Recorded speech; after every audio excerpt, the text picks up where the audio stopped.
ആവോ എന്റെ അമ്മോ. എന്റെ അമ്മ ആദ്യമായിട്ടാണ് ഒരു ക്രിസ്ത്യാനി അല്ലാത്ത ആൾക്ക് 1,00,000 സംഭാവന കൊടുക്കുന്നത്. കാലം പലതും മാറ്റി മറിക്കും. എനിക്ക് പറയാനുള്ളത് എന്റെ മുദ്രാവാക്യം എനിക്ക് സന്തോഷമായി.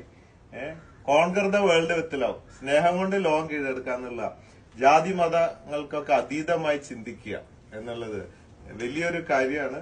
ഞാൻ വിചാരിച്ചേ ഈ യാത്രയിടയില് അമ്മ വിളിച്ചപ്പോ ചീത്ത പറയാനായിരിക്കും. കാരണം നേരത്തെ പറഞ്ഞ ഈ വെയിലത്ത് നീ ഇങ്ങനെ തെണ്ടി നടന്ന് തിരുവനന്തപുരത്ത് നിന്ന് കാസർഗോഡ് എത്തുമ്പോൾ നീ ചാവും, നിന്നെ രക്ഷിക്കാൻ വേറെ യാത്ര വെക്കേണ്ടി വരും എന്നൊക്കെ പറഞ്ഞിട്ട് വെച്ചായിരുന്നു.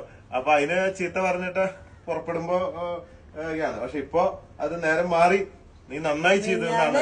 ആദ്യം പോവരുതെന്ന് പറഞ്ഞു. നീ മിന്നാന്ന് പറഞ്ഞേ, ഞാൻ മിന്നാന്ന് 2 മണിക്ക് കരഞ്ഞു പ്രാർത്ഥിക്കുന്നു.